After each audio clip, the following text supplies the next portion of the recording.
You are the first one I'm speaking about it publicly, so maybe someone would hear it in European Parliament. Fix it. You're one of the lowest Muslim population countries in Europe. Why is that? Muslims hate us and they do not even hide it. Said that they will take over this country by the numbers of children. We are making babies, you're not. Not even one illegal will come to Poland. Never. I said that not even one Muslim will come to Poland. And they called me Islamophobe. Obviously, not every Muslim is a terrorist. But most of the terrorists are Muslims. And that is a fact. We can use live bullets now. So if you want to come to Poland, you will be killed.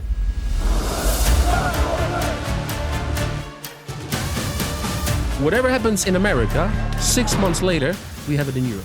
If the wokeness will continue in America, it will spread around the world. The world needs Trump because we need normality. If you do not know your history, you will not build your future. 70 years of communism, that was so unbearable. And now we are leaders because we know what it means to lose your freedom. If politicians will not be brave to stop this madness, nothing will change. So what we should do is to fight for European Union, make it great again, make it Christian again, and not let them take by Hijra our land. Today I'm excited to sit down with Polish Member of Parliament Dominik Tarczyński. We dive deep into what he calls the fight for normality, why Tarchinski believes the world needs Trump now more than ever, and the chilling warning that if America is lost, Europe is next. We talk campaign trail insights, the fears gripping politicians, and the stark differences between American and European Congresses. Plus we get into his unfiltered thoughts on the war in Ukraine, Soros, and why politicians need to have balls. You don't want to miss this episode. Enjoy! Did you ever think you would make it? I feel I'm so close I could taste sweet victory. I know this life meant for me.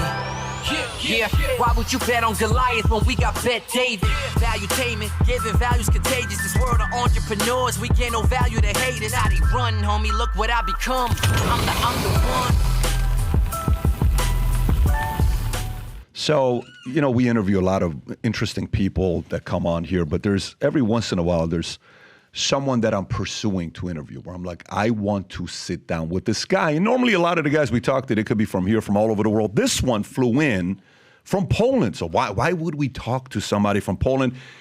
For many of you that watch him, you're like, this guy must be the president or the prime minister of Poland, and because he has that kind of swagger and conviction and confidence, and you just love his fire when he talks. I'm sure you've seen the clip. If you haven't, I'm going to show it to you here in a minute. He's a two-time Polish parliament. He just became the second term of the European Parliament. The guy's got very, very strong convictions, and we're going to talk about a lot of different things, lots of different things. That being said, Dominik Tarczyński, it's great to have you on the podcast. Wow, thank you. Thank you very much, Patrick. Very good pronunciation. It's not easy to pronounce Polish names. My mother's from Baku.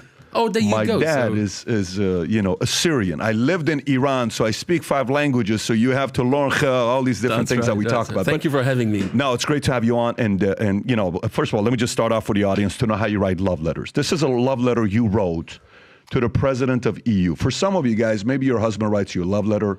Maybe your boyfriend writes you a love letter. Maybe your spouse, maybe your parents, something like that. This is how he writes a love letter. Listen to this. It's poetic. So, to the president of EU, Mr. President, dear leftist, dear so-called rule of law lovers, it's been 365 days since the Qatargate exploded. And what have you done? Nothing. What have you done about the vaccination scandal in the European Commission? Nothing. Oh, sorry, you've done a lot. You've been attacking Polish government for 8 years. For 8 years, you try to lecture us. You try to lecture us about the rule of law. Rule of what?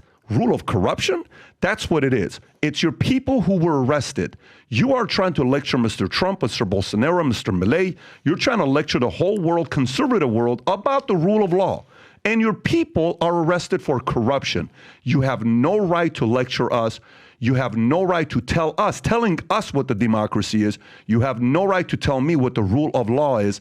This is why I promised we're going to fight your leftism ideology until the final victory.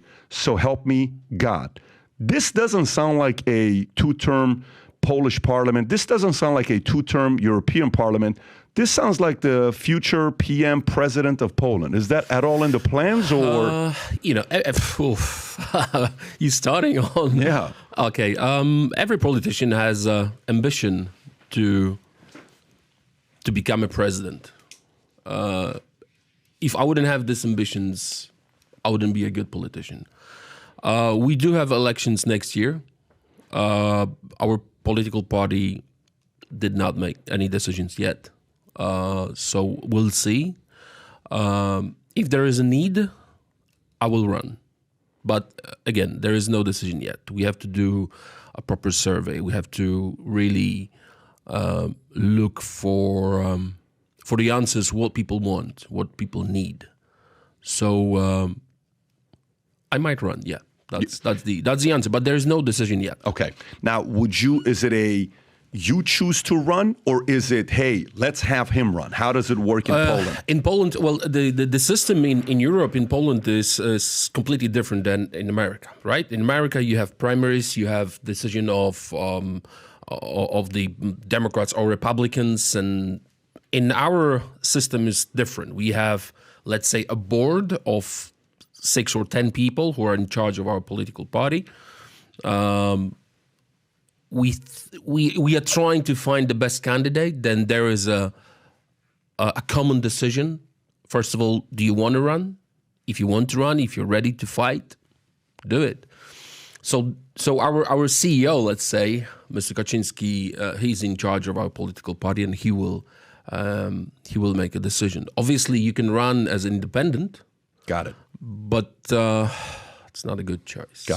So our election is next year, but again, we don't know yet who is the best. I'm only 45 at the moment, so I've got time. You're a young man. I am. March, Thank right? you. March 79, right? You're That's March right. 79. That's right. Yeah, Yes. I think sooner or later, I'd like to fight leftism as a president, but we'll see. It doesn't have to be so. now. Tell me, what's your? You're saying 8 years. By the way, some stats. I looked at the stats on what's happened. The one thing, Kelly, maybe if you want to even bring up this clip, and we can start off with this clip. But when I look at the stats of Poland. In 2022, Poland reported largest numbers of refusal of entry among EU countries, 23,330 refusals. Border crossing since 21, Polish border guards have stopped nearly 100,000 attempts by migrants to illegally cross into Poland from Belarus. So, that's interesting to look at that. When you go to the next number that I have here, homicide rate, Poland has one of the lowest, if not the lowest homicide rate, the lowest homicide rate in Europe, 0.7. That's right. Out of per 100,000 inhabitants in 2022. The lowest rapes, the same with the rapes, the lowest in Europe. This is very important to know. I think the world wants to know how. So the lowest rapes, the lowest homicide. In 2022, there were 491,000 recorded criminal offenses, a downward trend from 99 that used to be over 1 million. Correct. So how did you do it? People want to know. And then Poland ranks favorably in terms of public safety in the 2022 Global Peace Index. And the lowest unemployment, the highest GDP after COVID. That's official data from Eurostat. Kidding me? It's true. The lowest unemployment in European Union, the highest GDP after COVID, one of the lowest public debts. That's official data from Eurostat. How? Well, first of all, safety. I was very, very straight about our policy. As you know, zero illegal migrants. That was our government's policy for 8 years. Zero means not even one. Not even one if it's illegal. If you want to come to Poland, that was very straight. If you want to come to Poland, you can come. We are not North Korea. You can come and visit. You can come and work. You can be legally. So you have to prove who you are. You have to submit your documents. You have to ask for a visa. Then you will have permission to stay for 3 or 6 months or a year or whatever. And that's fine. If you pay taxes, if you want to contribute to our society, we don't mind. But it's up to us if we want you. It's not up to illegals. And that is why when you see Sweden, Germany, France, and others, there is such a huge difference that when I'm back home after a week in Brussels, because we European parliamentarians are in Brussels the whole week, so I'm going back home for weekends. I just want to kiss the land, my homeland. It's so beautiful. And I'm not saying that because I'm Polish, that's obvious, but because of this data. Like, you want to just breathe. It's clean. It's safe. It's normal. That's why I'm trying to say that Poland is the last stronghold of Christianity and normality in Europe. I'm proud of that. Over 1,000 years of history, our kings, John Paul II, all of these big names. Not many people know that Copernicus was Polish. John Paul II obviously was Polish. Chopin was Polish. Then King Sobieski, who stopped Muslims in Vienna, he was Polish. He saved Europe. So we contributed, we gave the world so many things, so many great people, that I'm proud to be Polish. And when I'm back at home for weekend, I feel like Poland is 40 million nation, which is responsible for Christian Europe as a continent. I mean, when we discussing this woke ideology, when we fight leftism in European Parliament, we're trying to say, okay, we have to go back to the roots. Roman law, Greek philosophy, Christianity, not only as a religion, but also as an art, culture, the way of living, the mentality. There's such a big difference between the rest of the world, and I love our continent, and I want to fight for it. Because if we will not be very active, Christian Europe is gone. And it's the same thing. That's what I said yesterday in Mr. Trump's international golf in New Jersey club. We had a meeting last night.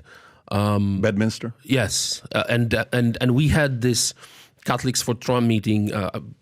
Mr. President, he was there playing golf, relaxing. Did you play with them as well? I didn't have time. Got it. The agenda was the meeting was very important because we had 300 people who represent different organizations, and they are ready to fight in November here. It's so important what is going to happen in America, because this is not only about Trump and Harris. This is not about Republicans and Democrats. It's not about America only.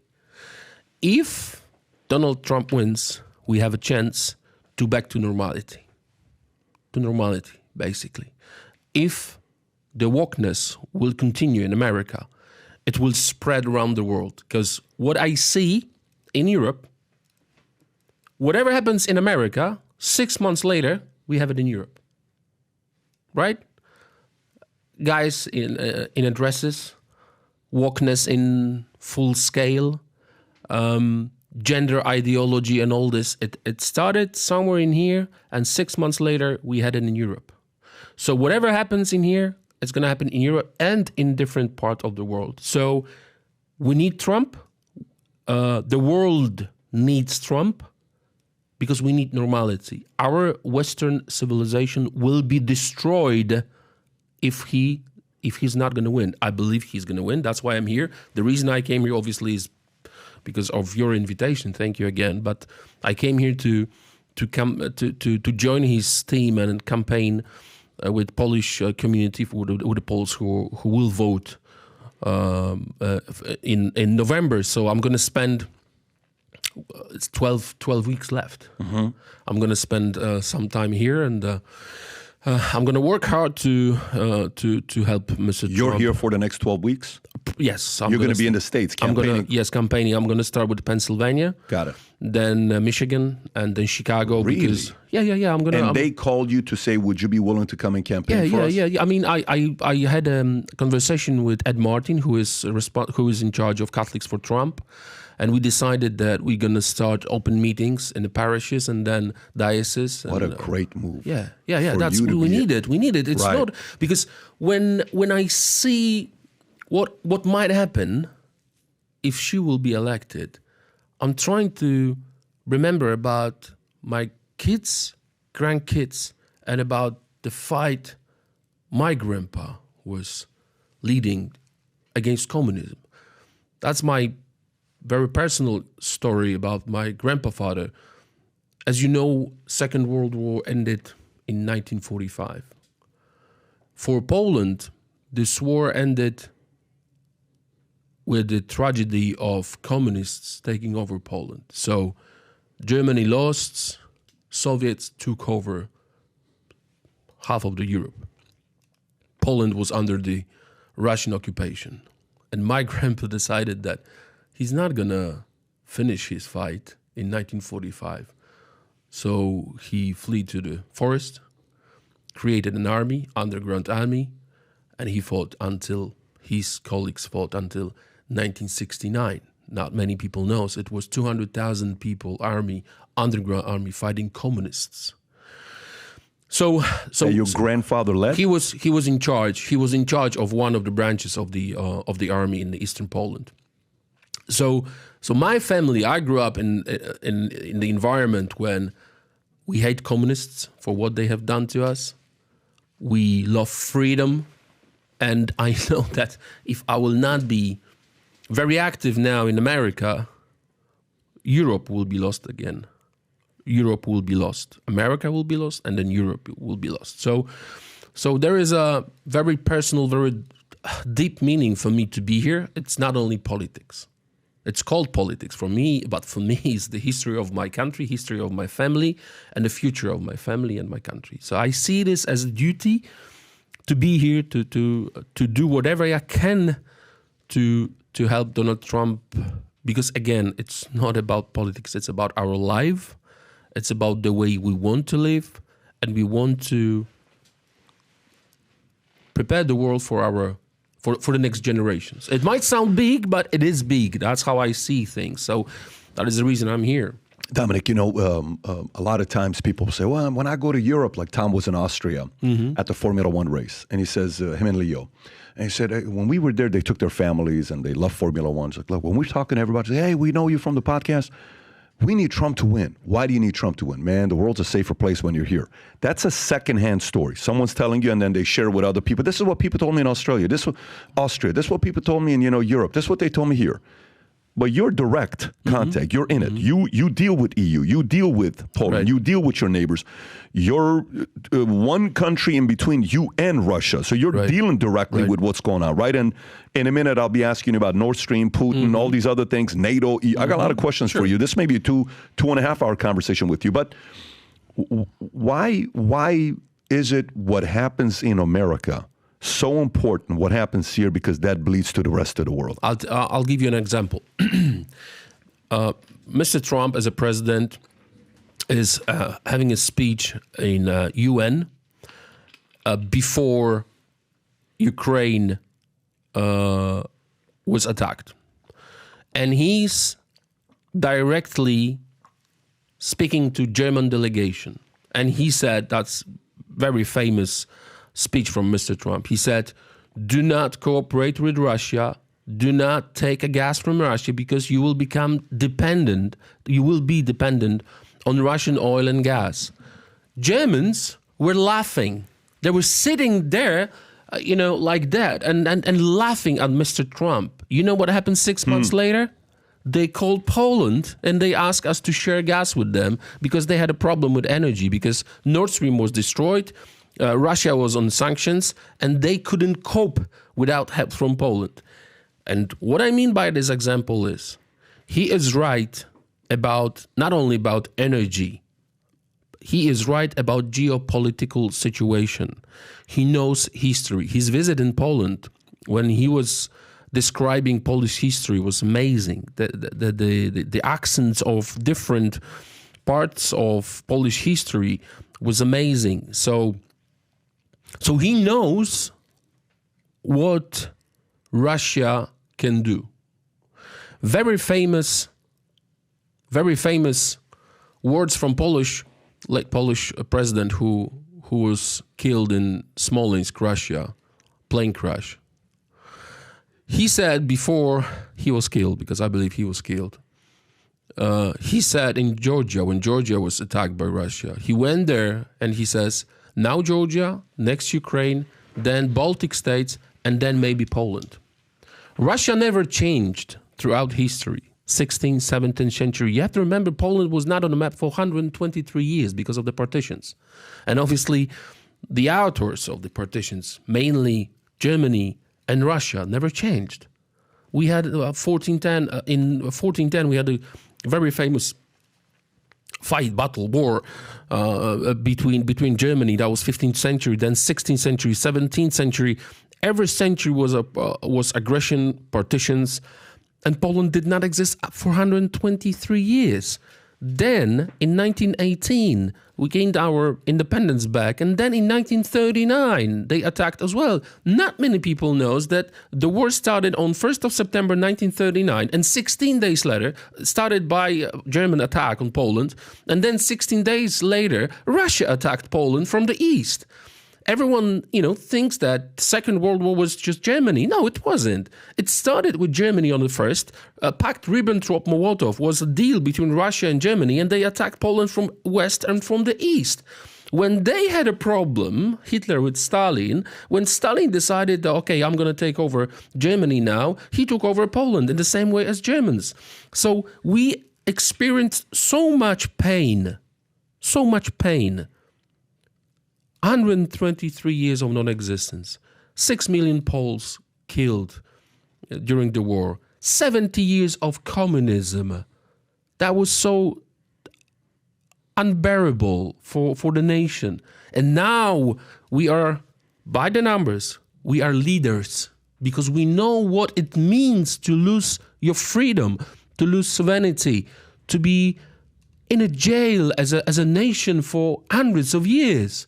So we cherish our freedom. We fight for it. We do understand what it means not to be free. So when someone is asking me, there was a funny situation because one of my colleagues, one of the members of the parliament asked me, what do you do? What's your plan for the vacation? I said, I'm going to work. I'm going to campaigning in US for Trump. And he said, but they do not elect you. Why would you go there? The America do not vote for you. They are not. Why would you do that? And I saw him. I saw the man who do not understand, who treats his position, his post as a work, and that's it. He's not from my party, by the way. So the main difference between us, Republicans, conservatives, in Europe, and Democrats, leftists. They don't care. They really don't care. They are hedonists. They want them to be happy today. They don't think about next generations. They don't think what's going to happen in 20, 30, or 50 years. I know my history, as John Paul II said, if you do not know your history, you will not build your future. So I do know what it means from my family, from the history of my country. I love my country. I love peace. I love Christian way of thinking and living. I want to fight, and I want to fight for it. I do want to fight for it because I do believe that this is important. I think that that we were created for something more than eat, sleep, and relax, let's say. We were created for bigger things.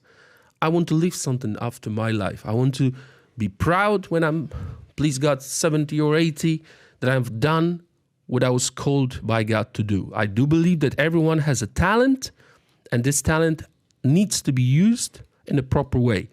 My way of thinking was, because I'm a lawyer by the education. Canon law, not just regular kind of law. No, regular law. I do my PhD on international law. Did you also study canon law? Or? No, that was the university, the branch of the university when I studied it. But yeah. I do my PhD on international law at the moment. I do my PhD on genocide, so I'll tell you more about it later, because this is very important. PhD on genocide? Yes, but I decided to become a lawyer because in my naive imagination, I thought that I will be able to become a prosecutor and put all the all the communists to jail.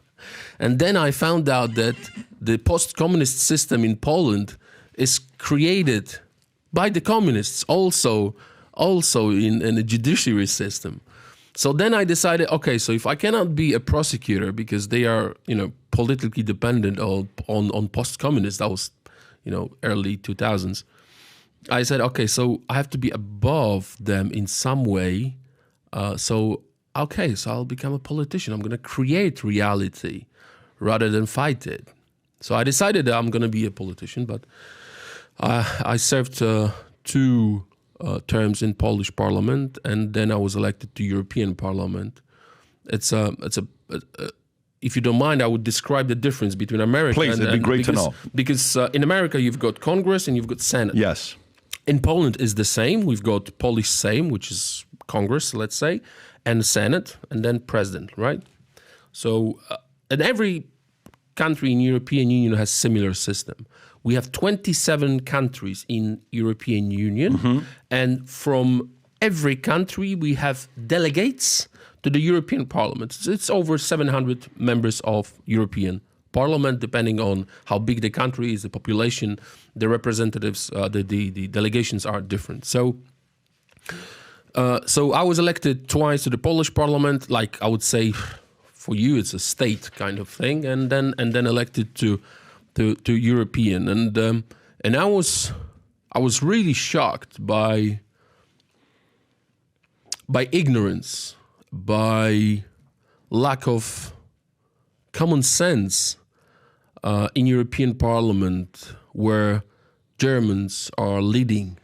First of all, the whole problem with the biggest problem, in my opinion, illegal migration, started in 2015.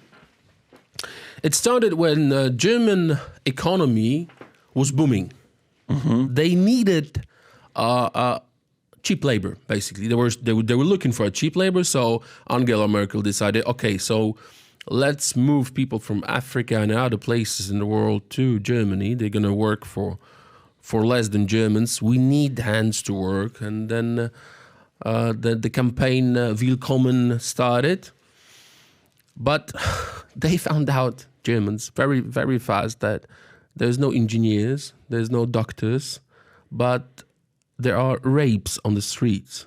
So she says, okay, they don't want to work, so let's spread them around. Let's say that this is European responsibility and solidarity within the European Union, and we're going to say that we're going to solve this problem. She tried to push them to Poland, and we said, no. Not even one illegal will come to Poland, ever. Never. I said that not even one Muslim will come to Poland. And they called me Islamophobe. Let me play this clip. Here's a clip. You got it? Yeah, go ahead. Go ahead, Kelly, if you can play it. How many refugees has Poland taken? 0. And you're proud of that? If you are asking me about Muslims illegal immigration, none. Not even one will come to Poland. Not even one if it's illegal. We took over 2 million Ukrainians who are working, who are peaceful in Poland. We will not receive even one Muslim because this is what we promised. But I asked not about illegal failed. immigrants. I asked about refugees. And Jean-Claude Juncker, the Commission President, says that you're racist. You sound proud of the fact that you haven't taken any refugees. Of course, because this is what our people are expecting from our government. That's number one. This is why our government was elected. But this is why Poland is so safe.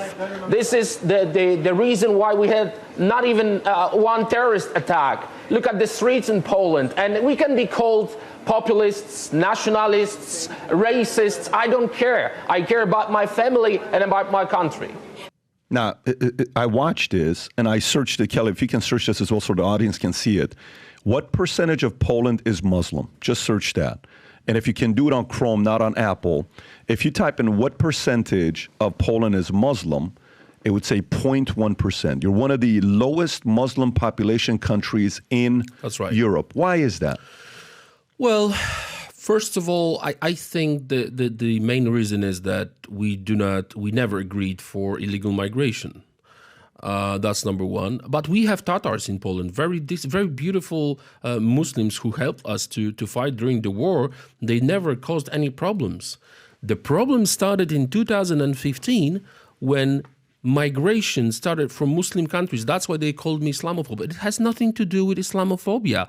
This is just a fact that from 2015, millions, not hundreds of thousands, millions coming to Europe were coming from Muslim countries. So that was a flat wave of Muslim illegal migrants.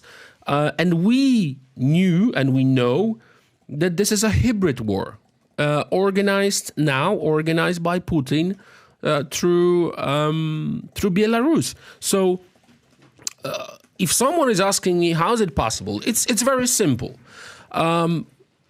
We built the wall. That's number one. Mr. Trump was inspiration. Then very, very sad thing. This is the $1.9 billion wall with the Belarus, like 18 meters high. That's right. Like, can you pull this wall up that they built? That's right. So that was the first decision when the crisis started. Then, unfortunately, one of our soldiers was killed with a spear by one of illegals, and our parliament passed the law that we can use live bullets now. So if you want to come to Poland, you will be killed. I'd like to probably, some of them will watch this interview. If you don't want to be killed, do not come to Polish border. If you don't want to be pushed back, do not come to Polish border, because we just passed the law that our soldiers, Coast Guard or whatever, they can use live bullets to kill. That is the difference. Because I can't see the difference between, let's say, Heathrow Airport, right, Miami International, sure, when you're trying to cross the border without passport, what they would do? They would shoot you. If you would try to run through migration, right, the customs, they would shoot you. So what is the difference between Miami International, Heathrow, or any other place, airports, and the green border, where they trying to go, they trying to come through the forest?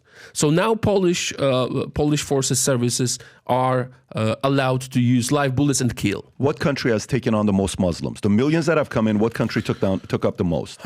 Is it UK or? UK is a different story. I would say Germany, Sweden. You have to remember there's no go zones in Sweden now. UK is different because of Brexit, or UK is different because of the way they... I think it's different because, first of all, because of the Brexit, but also you've got third and fourth generation of Muslims in England now. Problems, when you see, that's the data. When you see the history of Great Britain, it's a little bit different because you've got, as I said, third and fourth generation. But when we are talking about the Muslims coming from 2015, I would say Germany, France, Sweden, Italy a little bit, but Germans, they have the biggest problem because Angela Merkel was inviting them. Refugees welcome. Obviously, they are not refugees. I'm trying to repeat it every single time. There is a legal difference between refugee, between term refugee and migrant. Refugee, by the international law, is the person who flees to the first safe country from the country of conflict. So like Eritrea, Somalia, is not a neighboring country in Poland. You know what I mean? So they are migrants, and the worst part of it is that we know that Putin is using these illegals as a part of the hybrid war. We had actually serious attack, a war on our border. Like thousands of them attacked our servicemen. So we had to react. We built the wall. And I think that the difference between our Polish conservative government and the rest of the world is that we do, then we talk. In many places, unfortunately, under Biden administration, the first question to Kamala was, "Did you go to the border?" She says, "Did you?" She says, "Oh, I didn't. I didn't go to Europe either." You know, the silly, stupid answers. So It is a serious threat when you see data from Germany. There is a very special committee on the parks in Germany, because you cannot go out after 10 o'clock, because after 10 o'clock there is so many rapes in the parks. They had a summit of police and other services in Germany what to do to let girls go out after 10 o'clock. And when I'm trying to bring the data in the European Parliament, they are furious. They don't want to listen. But let me ask you. Okay, so since 2015, Germany took on the most. If you pull up the statistic data that I just sent you, Kelly, I sent you a link in text. If you can pull it up, the statistic data says that projected number of Muslims by 2050. And right now, in 2010 was 4%. They're saying by 2050, which is like 16 years from now, it's going to be around 20%. They're going to go from 4% to 20% is what statistics say. It's going to be more, but okay. Okay, so let's just say it's 1 out of 5 is going to be 20%. How has that positively impacted Germany? How has that negatively impacted Germany? I can't see any positives. No positives. Like what? They don't pay taxes. They don't want to work. Most crimes committed, percentage-wise, committed by illegal migrants, mainly Muslims. That's the data. So what kind of enrichment it is? I can't see any positives. They ask me. They still trying to picture me and call me Islamophobe. If that would be non-believer, if that would be a Chinese community or Indian or any other, I would say the same by the data. The data is very, very, very straight. Most of the, let's say 46% of all crimes committed in Sweden is committed by the Muslims under 18. Under 18. 72%, that's the Interior Minister published the data, committed in total by Muslims. How come? If they are 20% of the society, why the over 70% of crimes are committed by Muslims? So when you ask me about positives, I really can't see any. Why do you think, though? Why do you think that's happening? Is it because, like, when you in 1978, 79, when early 80s, late 70s, when Jimmy Carter was a president, he was going after, hey, human rights, Cuba, you're doing this, and all of a sudden he sends his 125 political prisoners. And, that's where the movie Scarface, Tony Montana, is it because they're not sending their best? Or why do you think it is? Because they hate us. Who hates us? Muslims hate us, and they do not even hide it. There is a very famous video of the guy on the streets in Germany who is having a conversation with the German guy, and he was like, we are taking over this country. Your daughters will be our slaves, and we will take this country over by the number of children. You don't have a children? Who said this? One of the Muslim guys. I'll send you a link. Is this Canada? Because I've seen that if it's Canada. Maybe it's Canada. Maybe it's Canada. Maybe it's Canada. But the way of thinking is the same. The mentality is the same, because in Germany, one of the clerics said that they will take over this country by the numbers of children. So if you have a plan, which is called Hijra, right? Taking over the land by the numbers. I think it comes from mentality, from the way of, well, you see, in our Christian world, mercy, forgiveness is a very big part of our way of thinking. For them, the most important is revenge, war, and violence. That's what it is. I mean, I'm sorry to say that, but all this calling for terror attacks, for the holy war, we don't have it in our mentality. We know that, but the problem is that politicians are scared to say that out loud. I'm not scared. We know the difference. The difference is that we are ready to forgive. We are ready to say sorry. We are merciful. We know that we commit sins, and we are ready to say that we are weak. For them, the most important part of their life is holy war. This is what they do. In many ways. With a knife, with a sword, with the bombs. And it happens throughout the years. I'm not going to go centuries back, but we know what is happening. I was on Al Jazeera. They invited me to have an interview. And obviously they asked me, why do I think that they are a threat? And obviously the guy says that not every Muslim is a terrorist. Not every Muslim is a terrorist, but most of the terrorists are Muslim. It's a fact. So they're trying to reverse the situation and the meaning of the words and the data. Obviously, not every Muslim is a terrorist, but most of the terrorists are Muslims, and that is a fact. So what we need now in this world, what I believe that politicians needs in this world is just honesty. Be honest. Say as it is. Do not be afraid.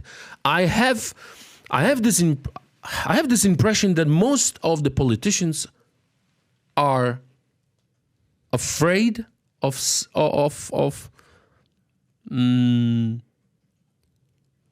open discussion, honest discussion. Mm-hmm. They are scared that they will be stigmatized by one or the other group. I don't care. I really don't. I know how it is.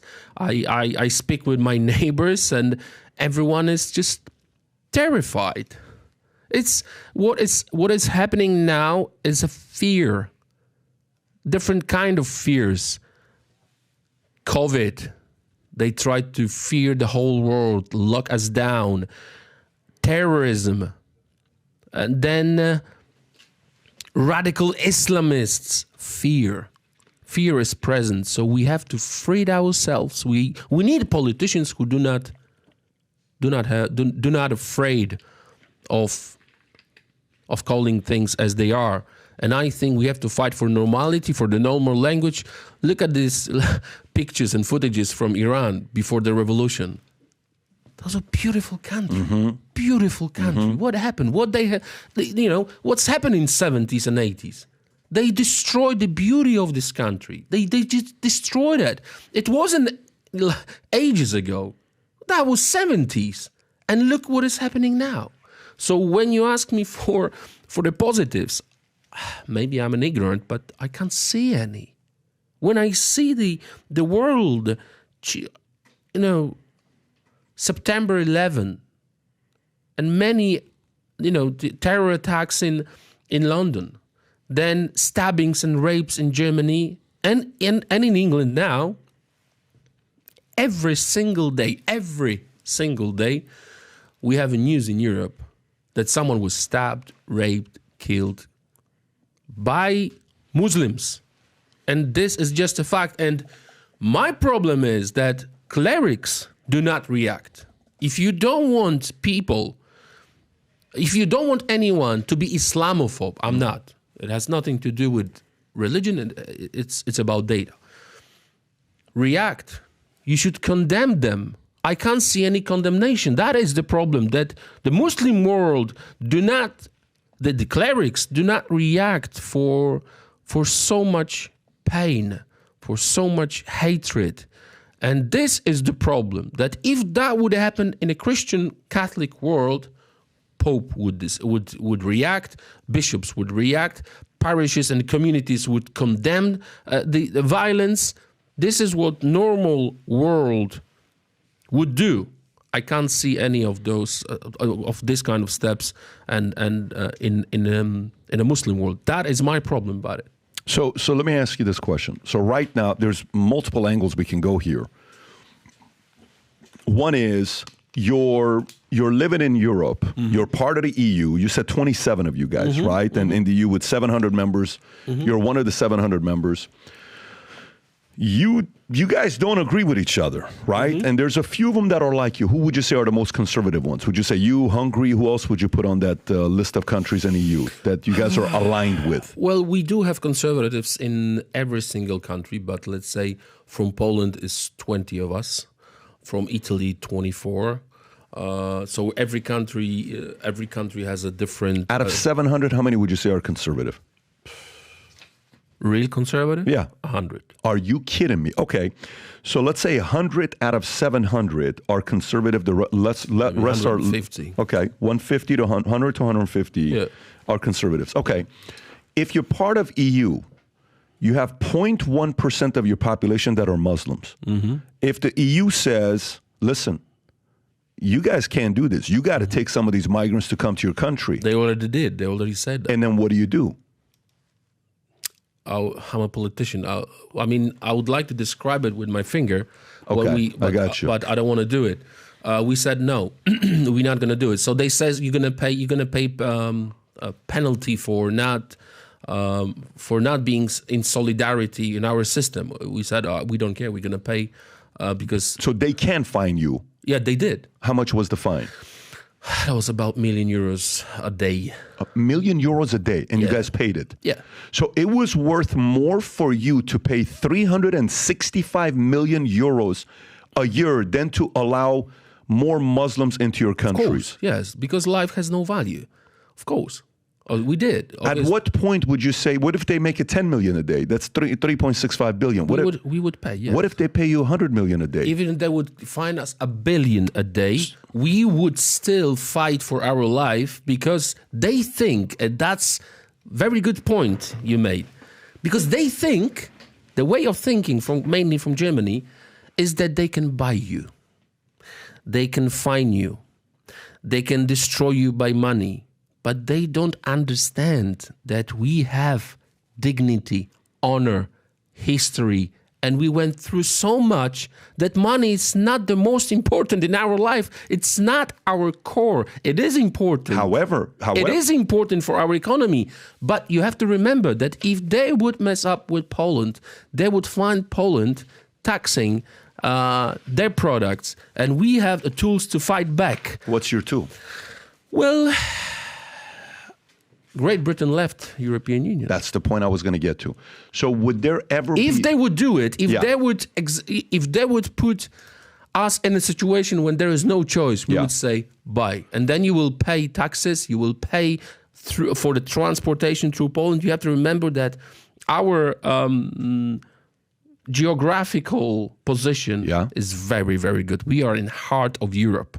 So if you want to travel, if you want to have a transportation, because we are called Eastern Europeans. We are not Eastern Europeans. We are in the very center of Europe. When you show the map, you will see that Poland is heart of Europe, we call it.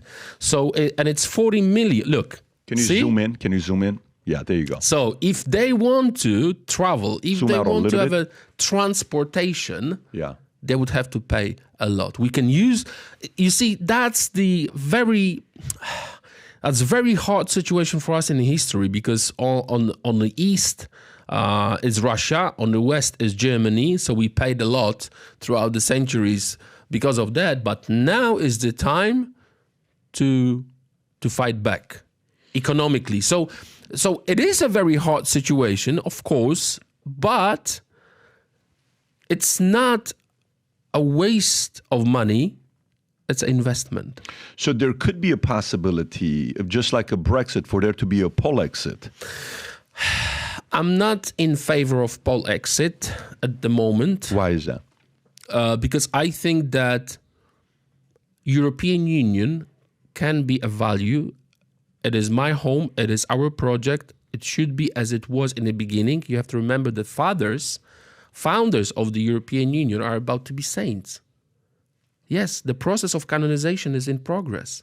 They wanted a Christian Europe. So what we have to do, we have to go back to the roots. We have to fight for it. Obviously, we can just slam the door and leave, but you're going to leave your own home.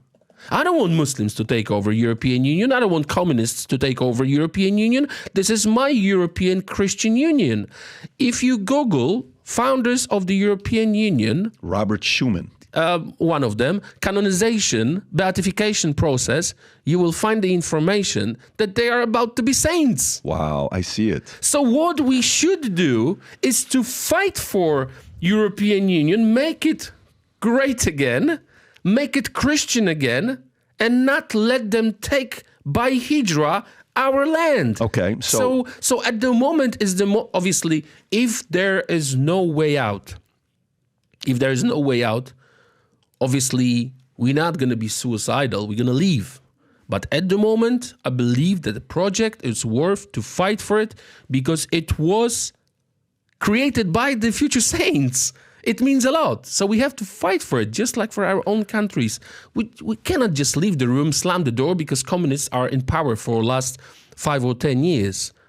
You know, what is 5 or 10 years in the history of country with over 1,000 years history? You have to look a bigger picture. Obviously, my emotions are like, I'm going to leave. I don't want to have anything to do with them.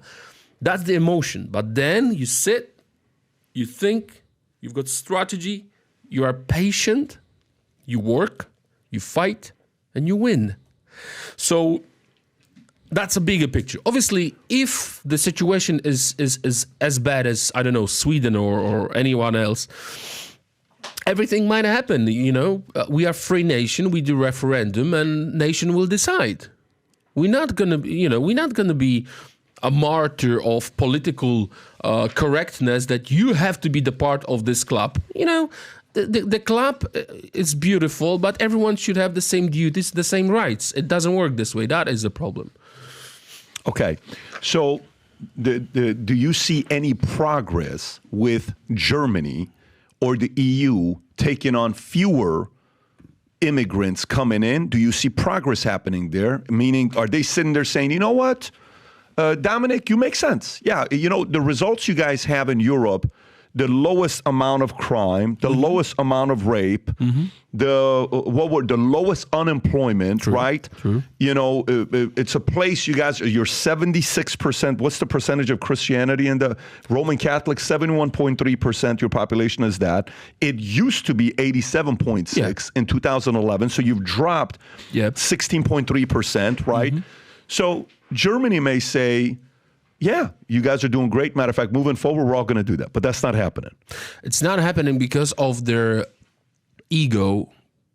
They are very proud and they are still mentally somewhere between I'm the owner of this land, I'm in Europe, I'm in charge of it, I'm smarter than anyone else.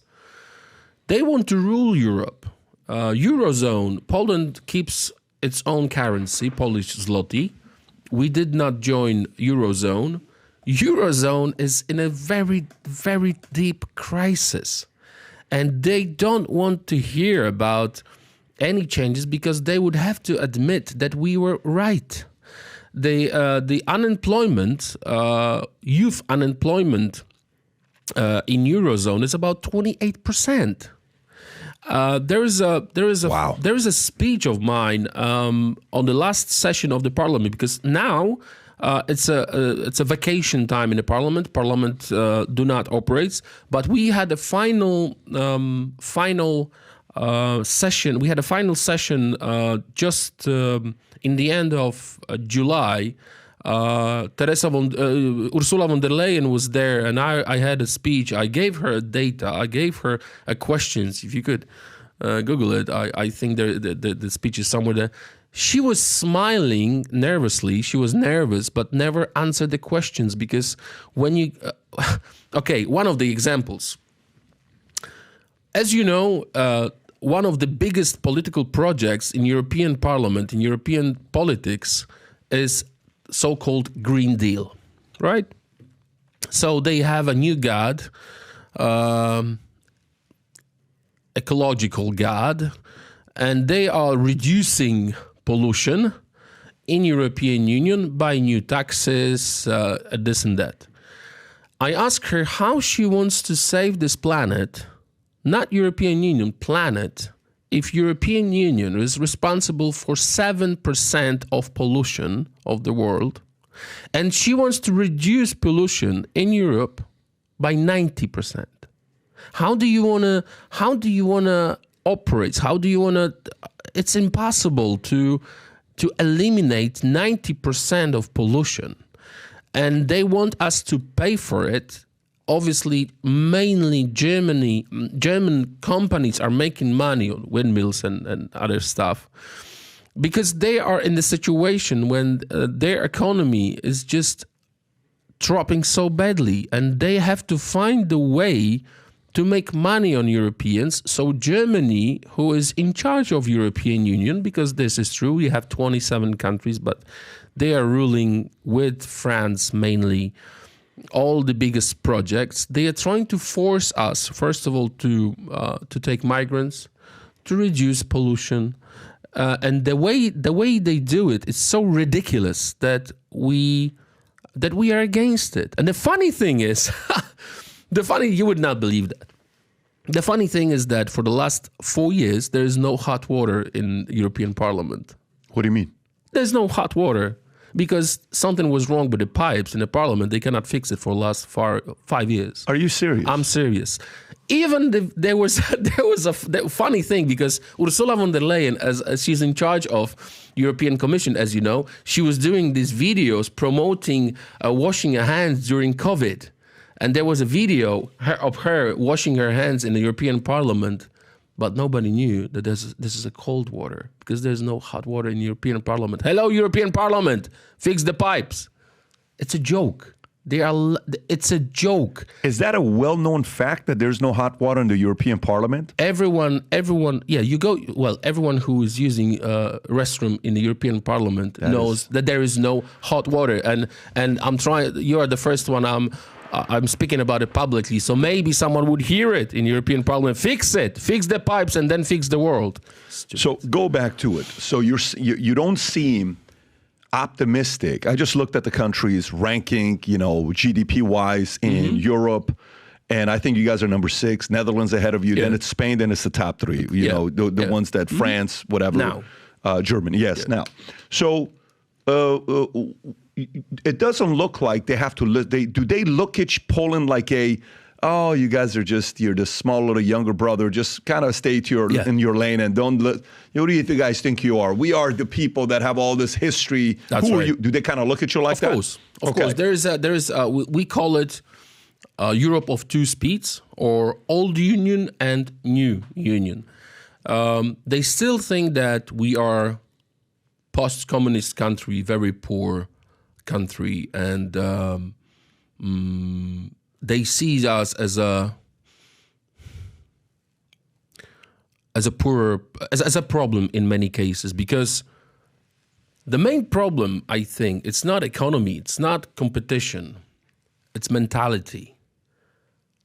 Our Catholic society is very traditional. And the problem is that we are trying to promote Christian values in their political space. They don't like it because their conscience is painful. When you call things as they are, when you say that a man who is wearing a dress is sick and he needs help, it's not good. You shouldn't say that. And I'm very happy to say that the man who wears a dress and he thinks that he's a woman, he needs help. He's sick. He needs help. We have to call it as it is. Come on, Patrick, you know that. What's their reaction when you say this? They hate it. They hate it. And do you say that to them? Of course. Do you say it from stage or privately? No. I do it in here, in your studio. I'll do it in the stage. I do it whenever I want, because this is true. How do you handle it in Poland? How is the LGBT? Because I read on the fact that you guys have cities where you have people that are part of LGBTQ, but they live together in certain areas. No, it's not true. How do you treat LGBTQ in Poland? Well, it's your choice. I mean, it's a free country. Again, as I said, we are not North Korea. You can live as you want. Do not come to the kids. Do not come to the kids. How do you prevent that? They are not allowed in schools, like in here. Like you've got teachers. Teachers, but I'm talking about the shows, kind of shows, right? Drag queens coming to schools. Yeah. It's not allowed in Poland, basically. If you want to leave, if you're a man, if you want to leave as a woman, it's up to you. You're free. It's a free country. Do whatever you want. But do not come to our kids. Do not come to the educational system. We don't want it. But is there laws against it? Like, I understand you're saying do not come. Yeah. Is there specific laws to say if you come, ... No. There's no laws to limit it. But the boards in school are the ones who decide if drag queen is needed in school. Never happened in Poland so far. I hope it will never happen because... Tell me you don't love this guy. Tell me you don't love his patriotism on how much he loves his country. Don't you just respect somebody that loves their country as much as this guy does? Well, listen, I love America, and I'm America first. If that's you and you believe the future looks bright, we have a new supply of the best hat we've been selling, the USA hat with the future looks bright on the side. Sport this especially for the rest of the year with everything that's going on. If you're a proud American and you believe the future looks bright, every time we announce this hat, we sell thousands and then we have to wait 3 months to get a new shipment in. Click on a link below, place your order, sport the gear, USA with future looks bright. The whole woke ideology and the whole process of fighting the Christianity, because it's you see, that's another thing. Nobody is ready to say this war of civilization is the war with Christianity. Mm-hmm. It's just a fact. Obviously, they're using different weapons, they're using different tools, but the main goal is to destroy Christianity. Look at the Olympics. Why the opening ceremony was not about Mohammed? Why Christianity, Catholicism, was attacked during the opening ceremony? Did you see that? Did you watch it? Of course I did. Why they always attack Christ?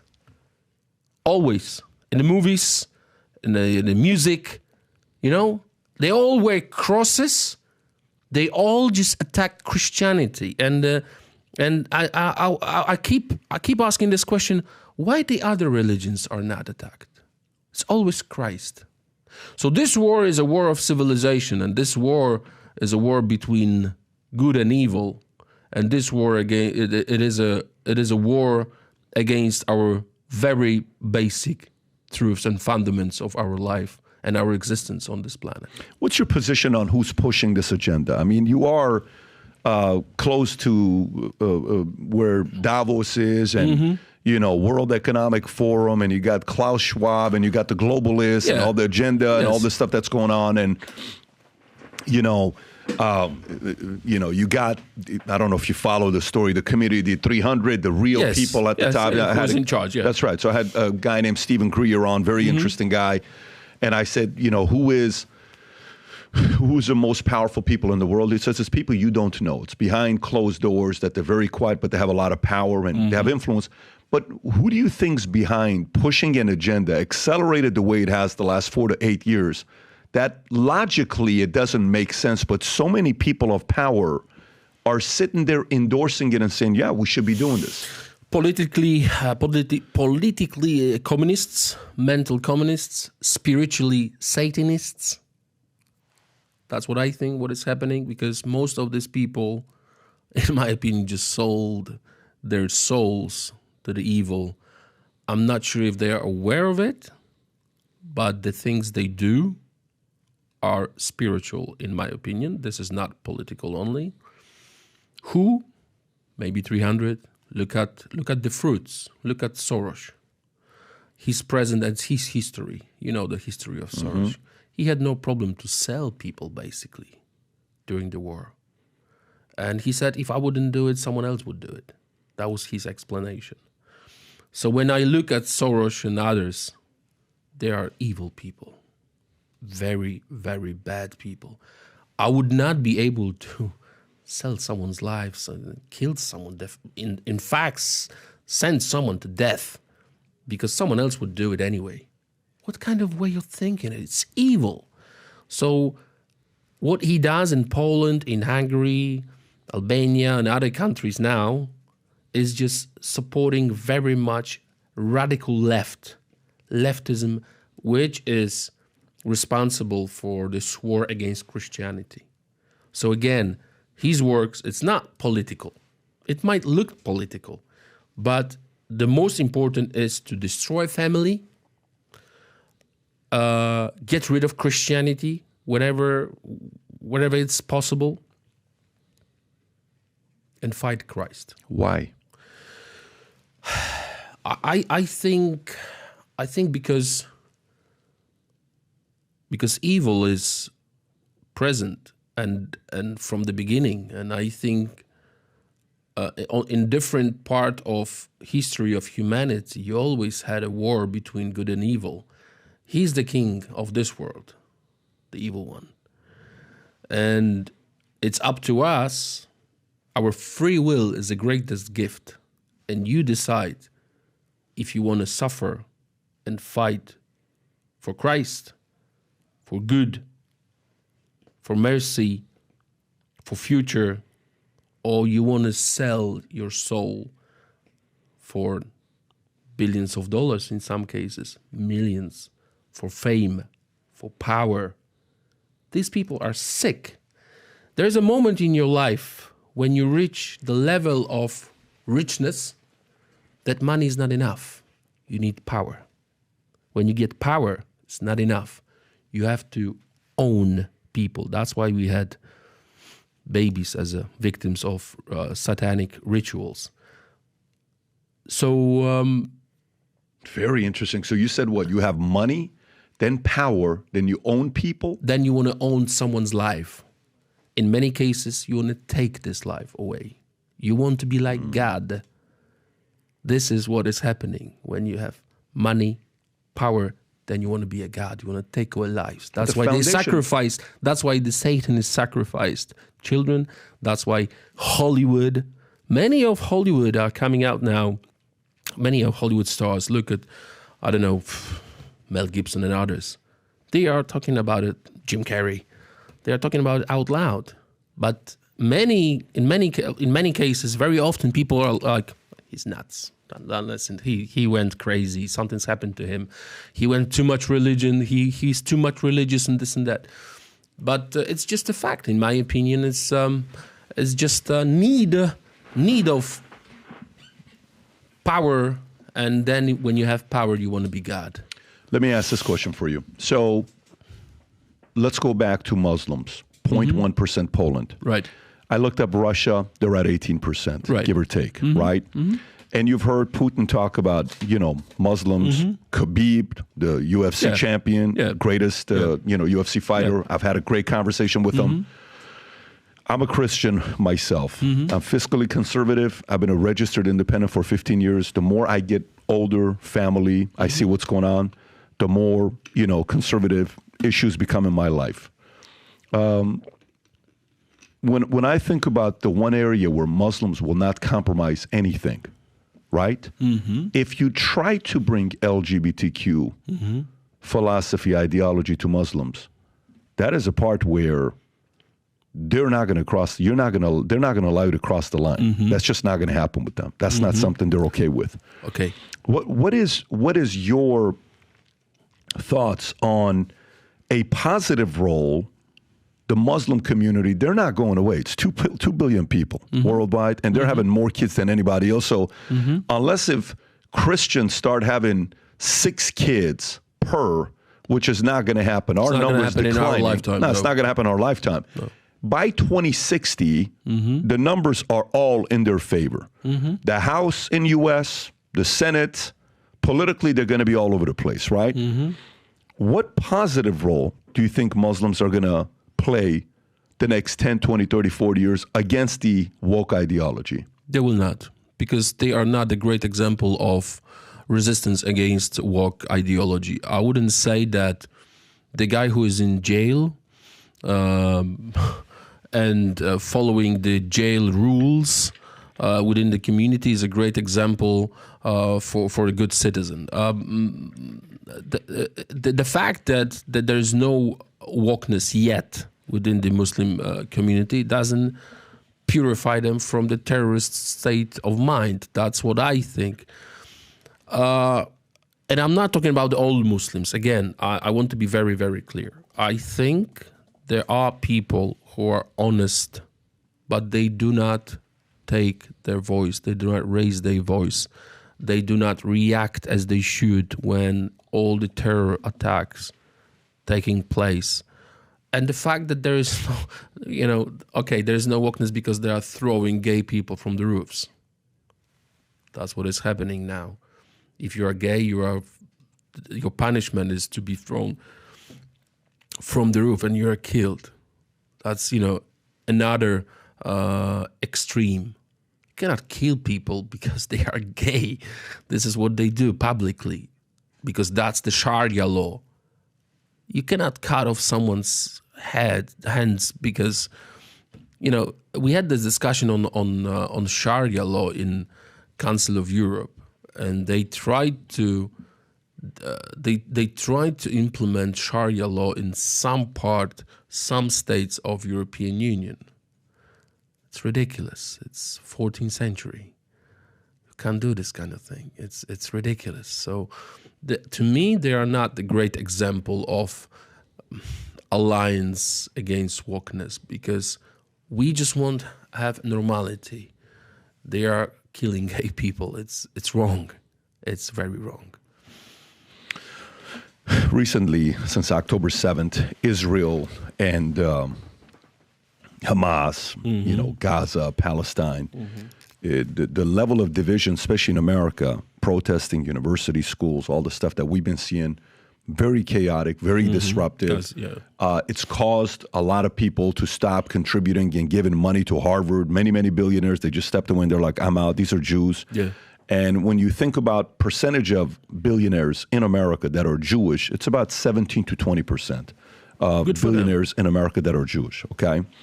And, the links between Ashkenazi Jews and their high IQ score and all this stuff that you hear about. And then, but there's also the major opposition right now. You'll see a lot of influencers right now that are, going with this message in a big way. Wow, we're no longer America first. America is Israel first. It's all about what Israel wants. And it's, America through AIPAC, and I'm just giving it to you, and I want to hear you. So, it's all about AIPAC, and AIPAC controls all these politicians. And if they want to get rid of them, look what they did to Cory Bush. Look what they did to, Bowman. And look what they're doing to all these other guys. And if they want to do that, you better be careful because they're going to do this to you. And it's because of, and even I had a guy on the podcast. It was like, hey, the world is a better place if Israel does it. I'm like, well, the world's a better place if Israel.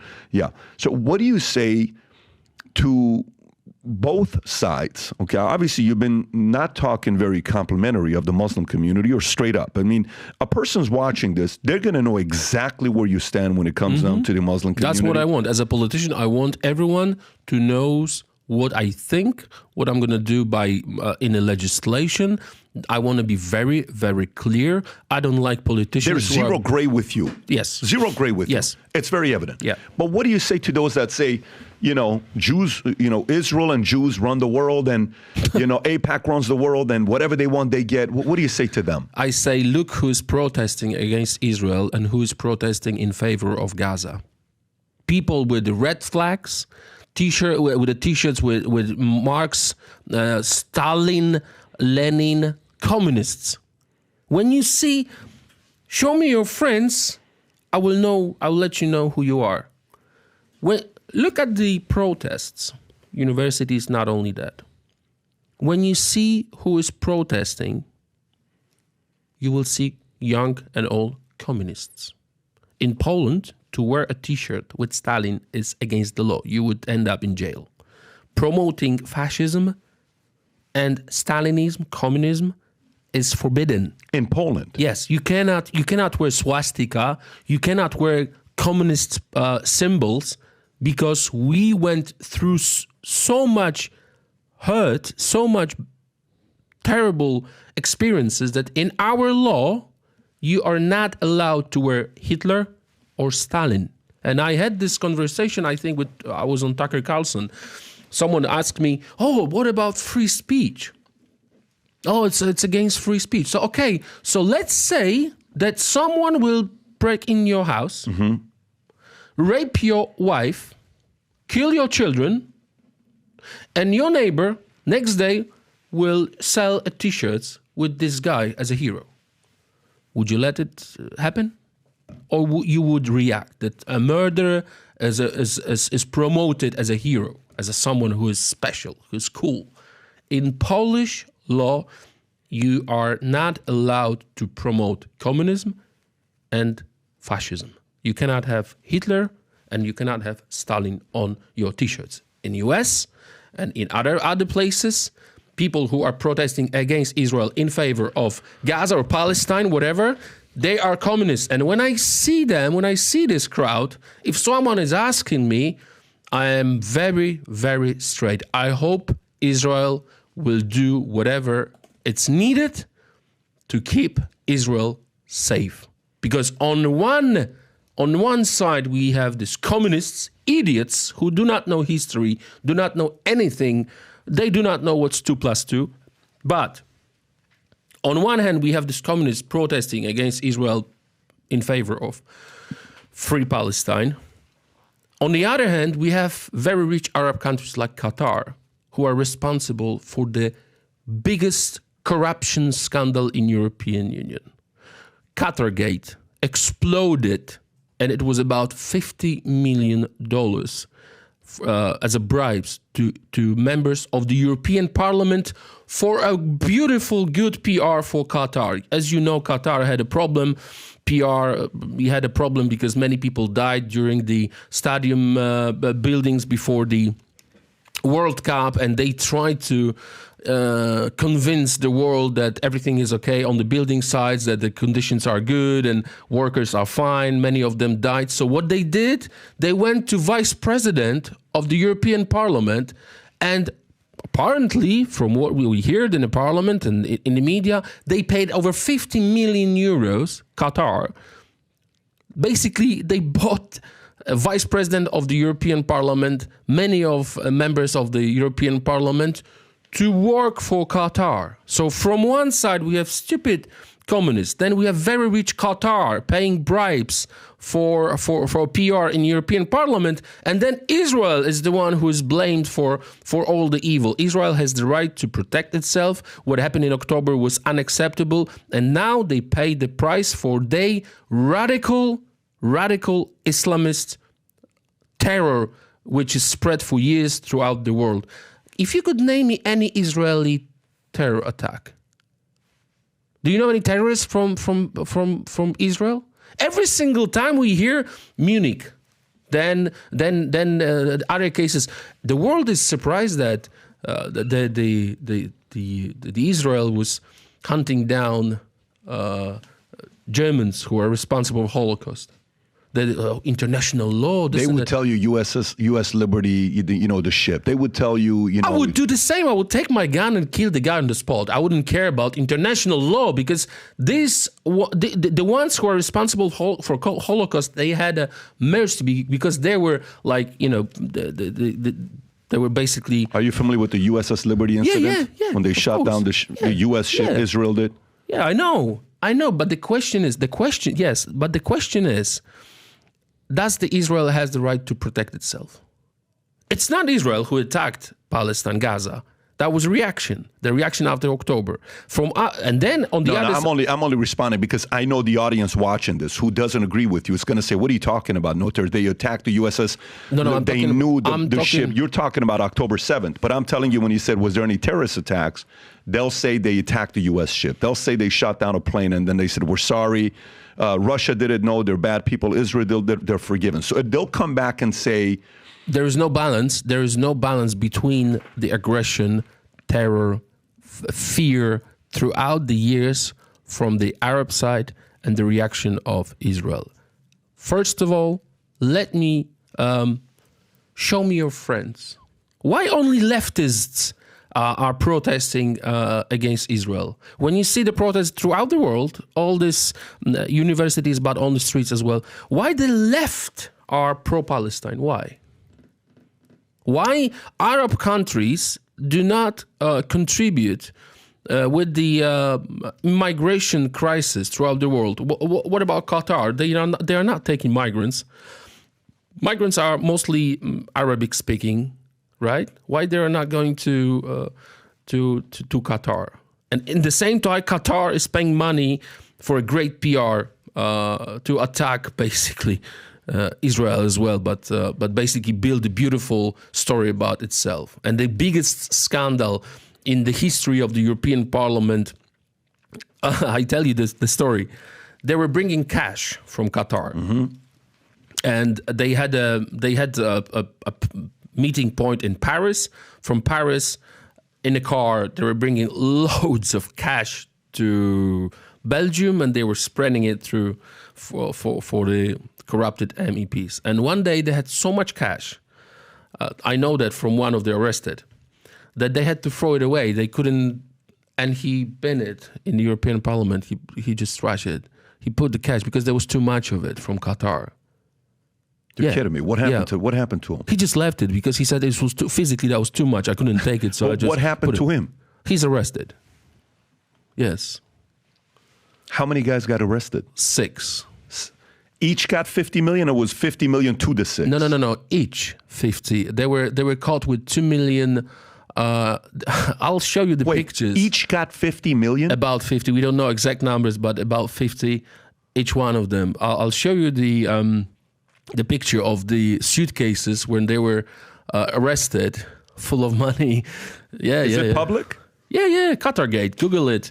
Qatargate, Dominik Tarczyński, because I was the one who revealed the whole story in Poland about the scandal. So I don't think Qatar likes me very much, but you can see suitcase. $50 million. Yeah. Each. I'm looking up to see if they see it. Yeah, Eva Kaili, that's the one, the blonde girl, and this is Panzeri, the guy who was very much in. And she's one of the ones that got caught, Yeah, she was caught, and he was caught as well. Both of them. Yeah, socialists, obviously, and the communists. It's amazing how you're socialist, but when it comes down to you getting money, you're a capitalist. No, of course, when it's come to bribes. So obviously one of them, Panzeri, and then there was another Italian MEP who was a member of the Italian Communist Party. And obviously it's always leftists who are in support of Arab world and obviously taking money for what they do. I'll find. Is this it? Yeah. That's right. Okay, yes, that's right. That's right. Send it to you. That is wild. And are they in jail right now? Or are they back in politics again? No. They did not run. I think some of them are released, but the trial is on. But the funny thing, very, very sad thing is that in European Parliament, you can buy a vice president of the parliament to say beautiful things about Qatar. It's really scary, and the whole story is unbelievable. Yes, that's the one. Go lower to see if we can see that. 800,000 euros. It's nothing. It's just. Yeah, but there was a picture on it that I wanted to show the audience so the audience can actually see it. It's pretty wild to see stuff like this taking place, but in European Parliament. And why is it Qatar? Why is it? I don't know. I have no idea. But again, on the streets, students wearing communist symbols on their T-shirts. In the European Parliament, high-level politicians, they are always communists and socialists. There's a link between these high-level politicians who are corrupted and the youngs who are protesting against Israel. So when I see the links, when I see the dots, when I add all the arguments, if you ask me, I cannot be pro-Palestine. There you go. So this is the money that they had. So let me ask you. So for you, you're not going away anytime soon, okay? From your energy, your vibe, just watching you, you're a true believer. You're a fighter. You are meant to do what you're doing right now. Mm-hmm. What is your plan on how to, deal with the Muslim community the next 5, 10, 15, 20, 30, 40 years? They're going to get bigger. And by the way, so you may say, yeah, but it's not going to happen in Poland. Yeah, but it's going to happen in every country around your country. Then come to Poland. What do you mean? I mean, if you want to be safe, if you want to feel safe, if you want to feel normal, if you want to live normal, if you want to... Yeah, but they're going to attack you. You're small. You're not that powerful. Well, it's going to... Well, I know what you mean. I know what you mean. Well, obviously, there is a way out of this craziness, but it's up to the leaders. What do you mean? I mean, if religious leaders will not lead the way of change, if Iran will not change, nothing will change, and there will be a war. And I think if the war, please God, I hope it's not going to happen, but if the World War III will start, it will start on religious base. It's going to be religious. What do you think about Donald Tusk? What I think about him? I think he's a traitor. You think he's a traitor? Yeah, in many cases of the Polish business. I mean. And by the way, to the audience who doesn't know who he is, if you don't mind telling them. He's a prime minister at the moment in Poland. He's a former prime minister. He's a former president of the European Council. Some say he's a conservative. He's a center-right. Online it would say he's a conservative. Why would you position him? Why would you call someone conservative if he allows? He claims he's a conservative. Well, I'm a pink elephant. You know what I mean? Yeah. So it's ridiculous. He's a pro-abortion. He allowed his colleague, mayor of Warsaw, to take down crosses from the walls. He fights every conservative part of our policies. Yeah, there he is.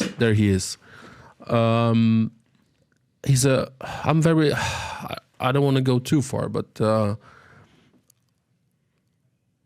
he's very pro-German. Let me put it this way, very gently. Okay. So all the businesses, all the big German business, Germans are very happy that he's in charge. That's exactly where I'm going. So here's where I'm going with you. Okay. So 0.1%, you've been able to lower crime dramatically, right? Over 1,466,000 during our government. During your government. I'm talking from 99 to 2021. Right. Dramatically during the 8 years since the conservative side's been running it. All this other stuff that you're looking at, crime, rape, unemployment, things are looking good. So obviously, Germany, EU, they don't like that because you're embarrassing them. That's right. And on a public level, on a world level, everyone is seeing this. They don't like you. They don't like what you're doing. So a guy like him gets in. He's a PM. What kind of influence and power does he have? What can he do to dramatically change the trajectory you guys have created? He can do a lot because our system is not presidential. It's rather cabinetical. So as a prime minister, he has the whole power. Very important information. He did not win elections. Our party won. The problem is that he was able to convince small political parties to build a coalition in the parliament. So our party won the election. He was second, but then he took post-communist small parties and he built the majority. So, but yes,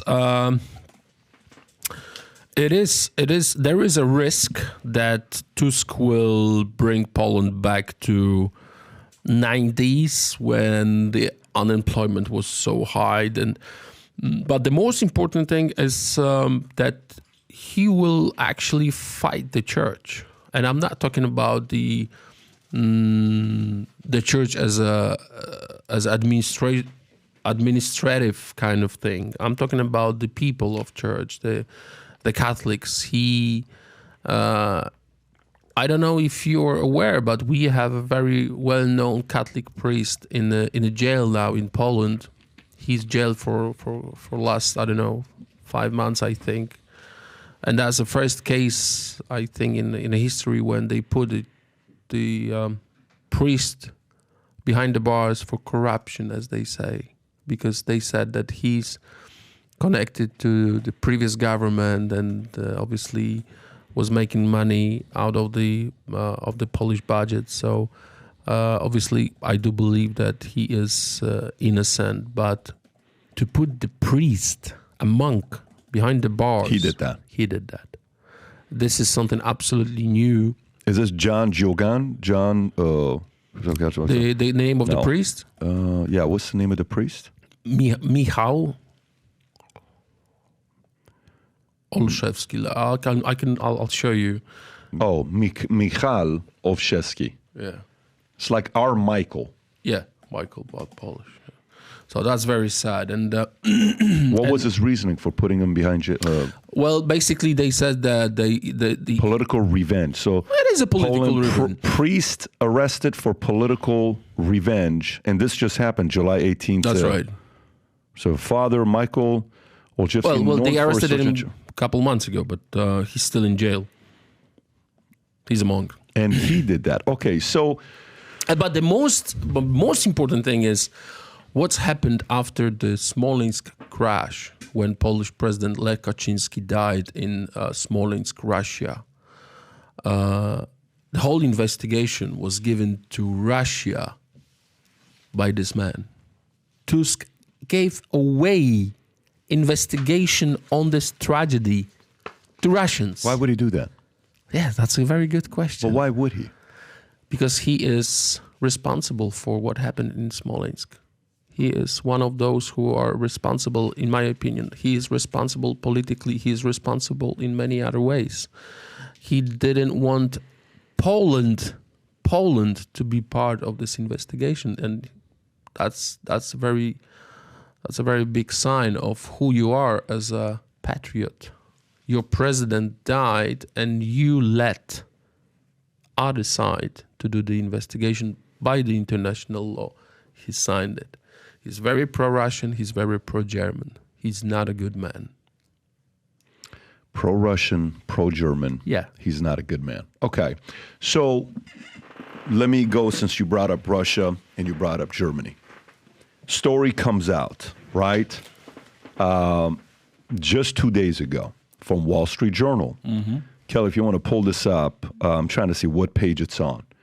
In regards to the Nord Stream pipeline. Mm-hmm. When you read this, it says that Zelenskyy knew about a handful of people that on a 200-300, that's the one, a drunken evening, a rented yacht, the real story of the Nord Stream pipeline sabotage, private businessman funded the shoestring operation, which was overseen by top general. President Zelenskyy approved the plan, then tried unsuccessfully to call it off because CIA told him to call it off, and it didn't happen. Now, keep in mind, this is not a regular news site saying this, okay?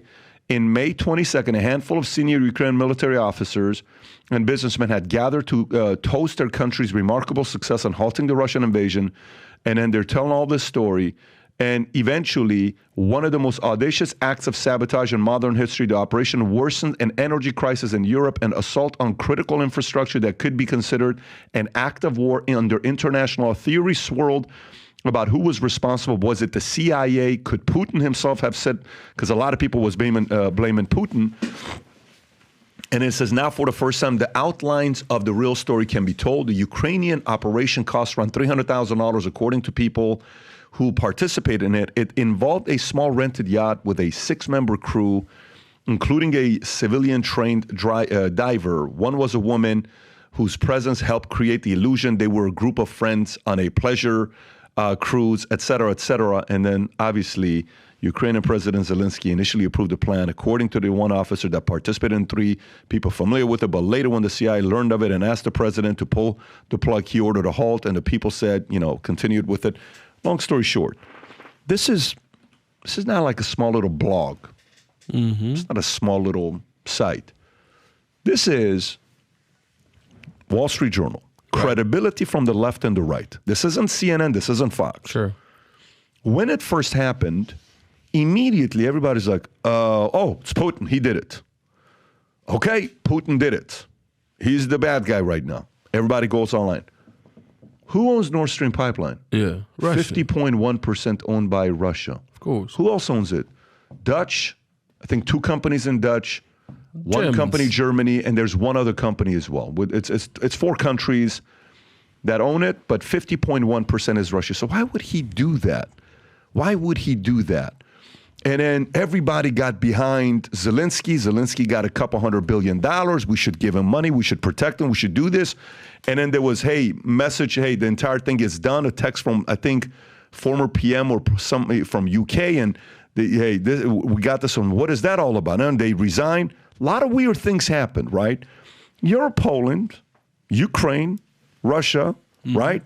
And we're now sitting here, you're directly in this community and you're hearing these stories, you're directly being impacted in it, you're part of the EU, you're in the parliament, you're in, Poland, that the worry is if they go after Ukraine first, they're coming after you next. What happened here? If this is true, man. Well, first of all, thank God Nord Stream 2 does not exist. I'm happy about it. Tell me why. Because Nord Stream 2 was used by Germany and Russia to build the power of their army, Russian army. The money from Nord Stream 2 went straight to the Russian army, and the Russian army, bigger Russian army, as a threat to the world, and it would start with Poland. So Nord Stream 2 was a project, was a pipeline from Russia through Germany, and Germans were about to spread it around Europe, make money on it, and basically use it as a blackmail in a situation when they wanted. Russians used this pipeline in the past, the gas itself, blackmailing and pushing many countries and make them do whatever Russia wants. So thank God Nord Stream 2 is blown and it does not exist, because it is a weapon. This is not just a pipeline; it is a weapon for Putin, used in the past many times.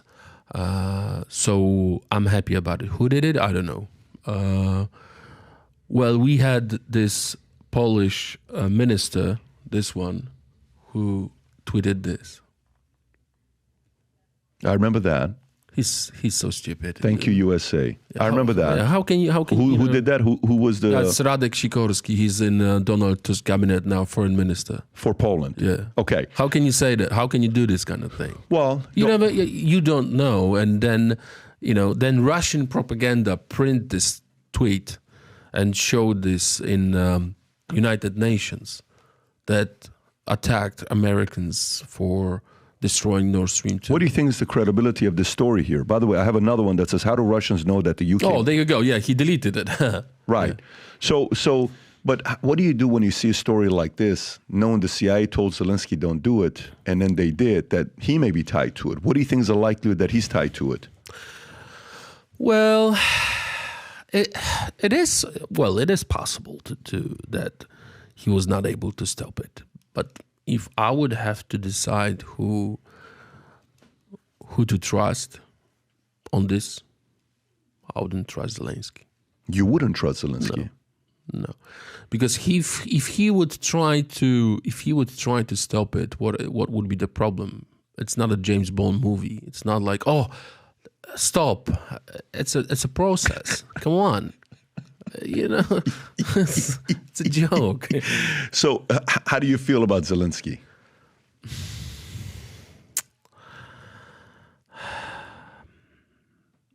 How do I feel about him? How do you feel about him? I'm not in love with him. Do you like him? I never met him, so do I like him? What I can say, I hate Putin. That's what I can say. I'm sure about my feelings towards Putin. That explains a little bit what I think about Zelenskyy in a way. Putin is an ex-KGB agent responsible for many bad things in the world. Zelenskyy is not my favorite. He's not my kind of guy. But he's doing good for Ukraine, I think, in this situation. He's doing good for Ukraine at the moment. I never met him. I never had any... We did not work together. I visited Ukraine after the Russian attack because of my PhD, so I had to see mass graves myself. I took some documentation from the prosecutor office because I needed it for PhD, but I never worked with him. I do have my doubts. Do you trust him? Trust is a big word. Well, you have to remember that Poland and US is a different story. I want to be straight. I do not know the guy. I know that there is a huge problem with corruption in Ukraine. There's a huge problem with corruption, even during the war. And that's really pisses me off, because the whole world is trying to help Ukraine, and they still have a huge problem with the corruption. And this makes me angry, because you see, I come from very Eastern Poland, and when the war started, millions of refugees, genuine refugees, came to Poland because we are a neighboring country. Over 17 million people went through Poland. And my mom was one of those who just prepared some food, sandwiches, and went there to help people, these children. And she was crying and calling me that, so many poor, genuine people in need are in Poland. They have no place to sleep and this and that. So that was heartbreaking. But on the other side, as every one of us can hear, and that's the news from Ukraine itself, about another cases of people arrested for corruption. It's a big money. So there is a kind of... When you ask me if I like him, I feel frustrated when I see people like my mom helping Ukrainians who are in general need, poor people, and then I hear about the corruption. So many years, and he didn't do much about it. In Poland during the war, if you would be caught for the corruption, you would be killed on the spot. This is war, and that pisses me off. I don't like it, but I don't want to judge him. We'll see what's going to happen after the war. I think war will end soon, or it will be war like in Syria, taking like 12 years. It's going to, bleed a little bit, and we'll see what's, we had this peace talks now in Egypt, so we'll see what's going to happen. But when you hear these stories, people message me, and I got friends from all over the world. So the fact that I'm Armenian, I know Russians, I know guys from Baku, Azerbaijan, Yerevan, and they'll go and, hey, some of these guys are connected to people in high places. Some of them are connected to guys in low places. Yeah. And sometimes the people in low places know a lot of things that's going on. Mm-hmm. And they'll say it's an open fact that they're taking money. Generals are getting money when that $200 billion that's coming through that Zelensky's taking off the top. Is that a known fact to people that are closer to the situation like yourself in Poland? Oh, yes. I went to Ukraine. So you know that Zelensky is making money off this $200 billion. Well, that's what we've heard. We don't know what's the gossip, what's the fact. But I'll tell you this story because I went to Ukraine because they asked us to help them with the self-government reform before the war. Mm-hmm. And they were trying to reform the states and work on the new legislation, all self-government, this and that. So we went to the university, we went to the local councils, we had many meetings, and on during one of the meetings, I said, listen, in the end of this visit, I said, listen, you've got a serious problem with corruption. If you will not fight it, if you will not stop it, you will never do what you want to do about self-government and legislation. Who are you saying this to? I was saying this to the professor on universities because they were part of the team who was working on the legislation.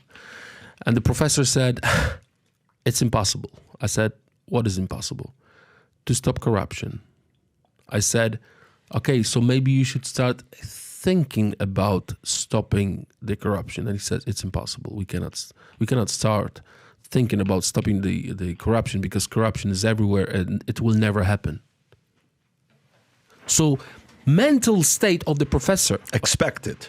Mental state of the professor at the university, law professor, was it's impossible. It cannot be done. So the state of mind in Ukraine, elites, people who are responsible for, it's that it cannot be done. Even war did not stop corruption in Ukraine. And I feel bad about it because we spend so much money as Poland. You spend so much money as as US. And corruption is still there. So I feel like, I know we have to fight Putin. I know we have to help them to fight Putin, to defend. But on the other side, I hear about the cases of corruption every single day. It pisses me off. That's why I'm so confused. I hate Putin. I think he's an evil man. As every ex-KGB agent, he was KGB officer. And I know that he's an evil man, and I know that Russia is a state of mind, and I know that everyone who's attacked by Russia should be supported. But I really don't like what they do with the money. I hate it. Okay, so interesting when it comes down to that. By the way, internally, what's the word on the streets where you're at, being in the parliament, being in the EU? And, you know, because you say, well, you know, Zelenskyy, man, they're holding their own. They're doing great. And they're, you know, they're winning. They're doing this. They're doing that. Who's really winning the war, Russia or Ukraine right now? It's hard to say because we don't have a numbers. If we would judge it politically, not military, politically, I think Russia is losing. Because of what is happening recently. As you know, Ukrainians entered the Russian territory and they are gaining more land, and that's a shock. Everyone was like, okay, this war is going to take 5-6 days. They're going to take over Kiev and that's it. It's done. It didn't happen. So this huge Russian bear was about to take this small Ukraine within a week. And it takes years, and now Ukrainians are entering Russian territory. First time since Second World War, someone is on the Russian territory. So, you know, the image of Putin angry when he was getting the reports from what is happening at the border,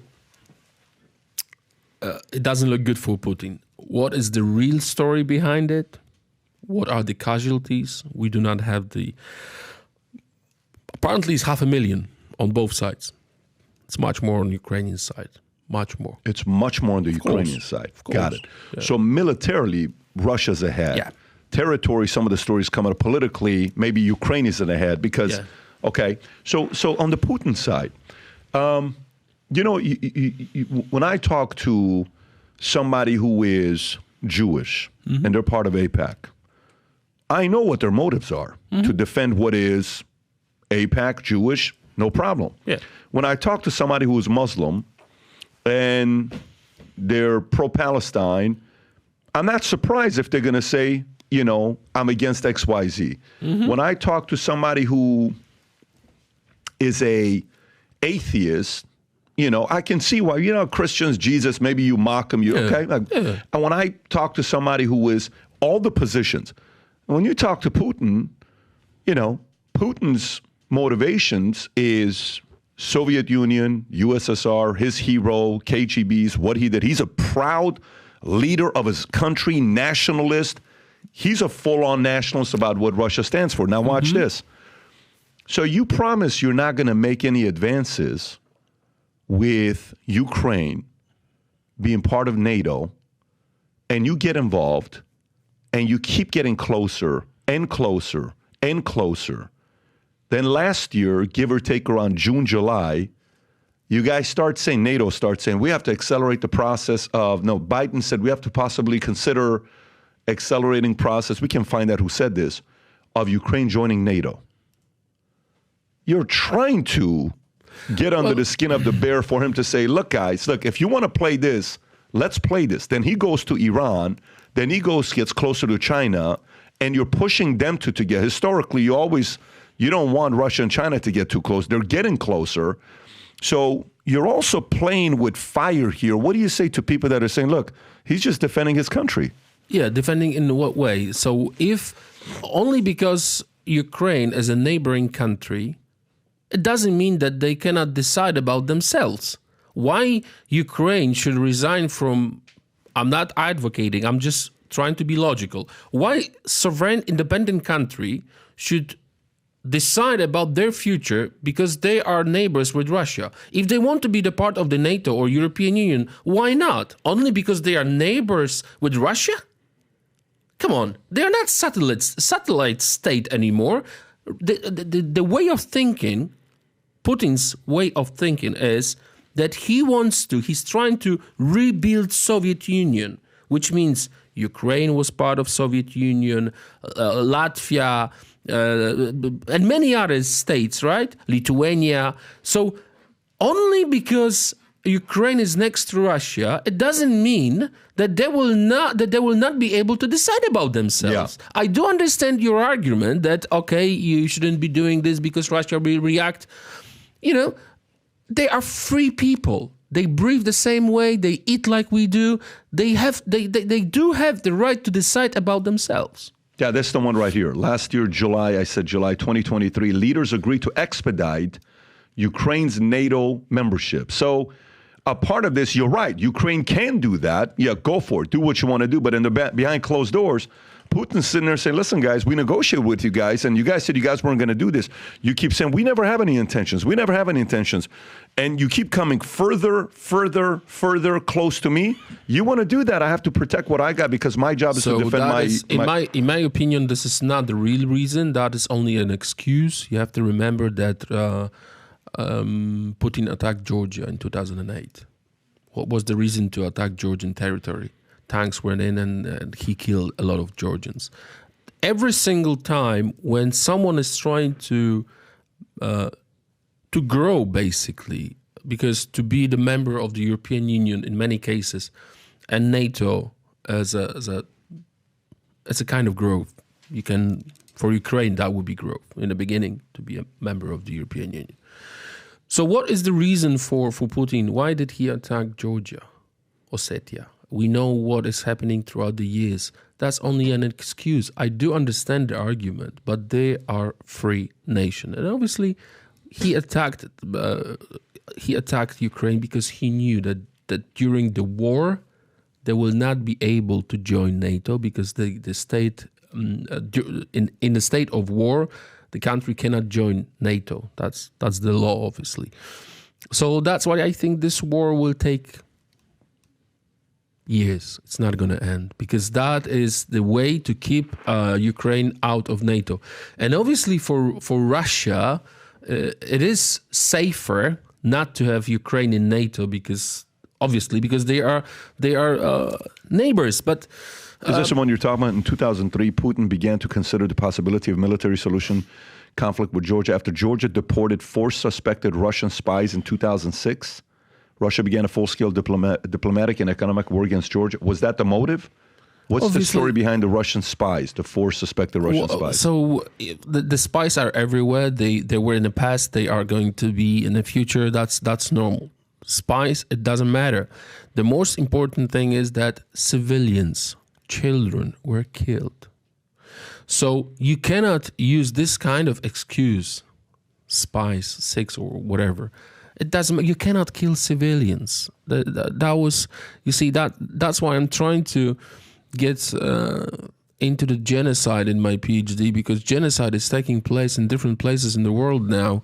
And when you kill only because someone is Armenian, Georgian, Ukrainian, or Polish, this is genocide because of someone's origin.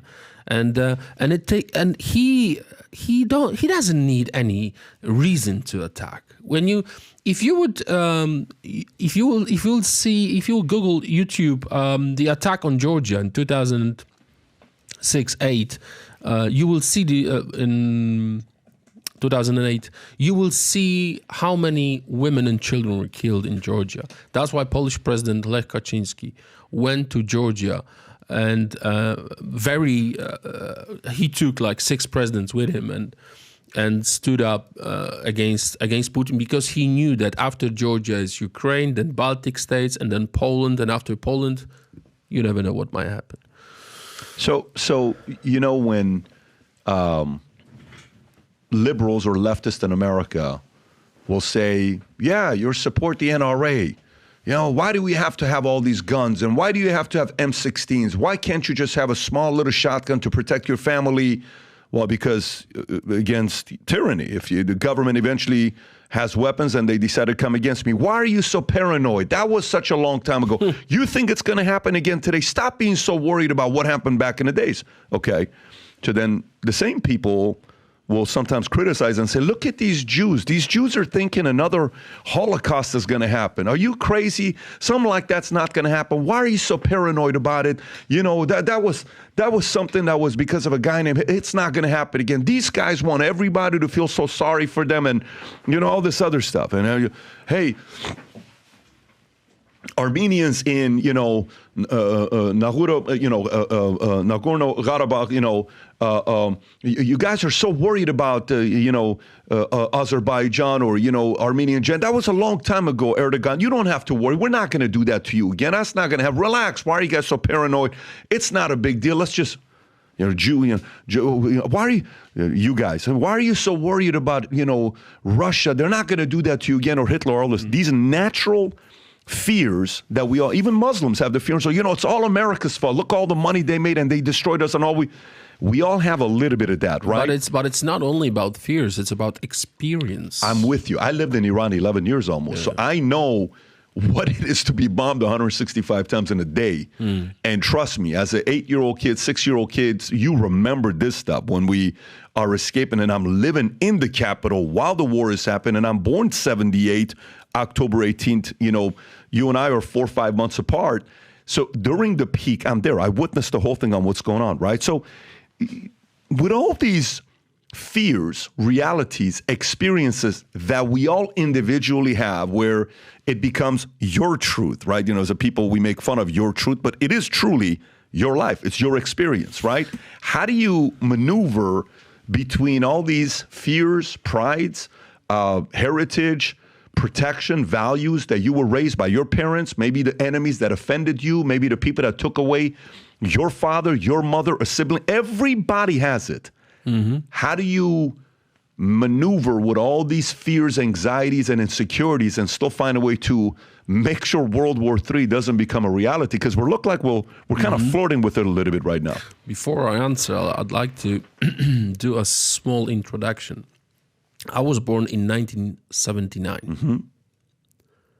Communism in Poland ended in 1989, 10 years later. I do remember queues for shoes, for food.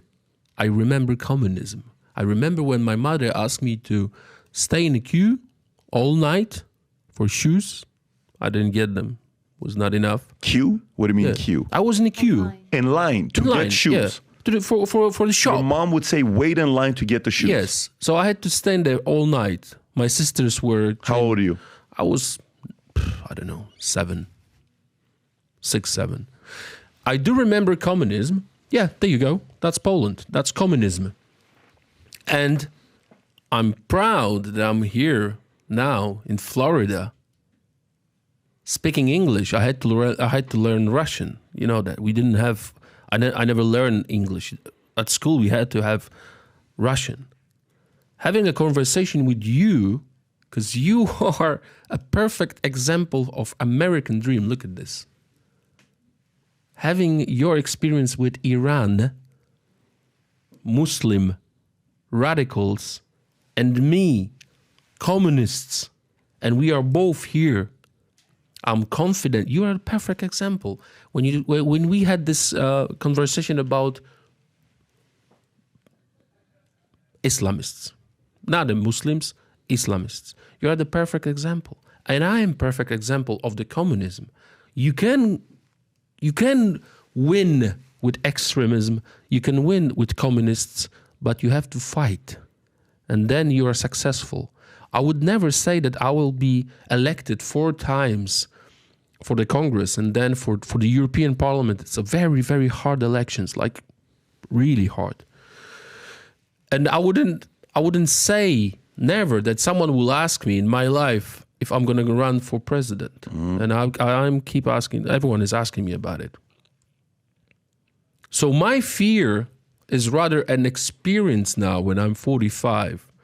And it's rather being wise, being being ready for what might happen, because in our relations with Russia, throughout the ages, from 15th century, we were victims all the time.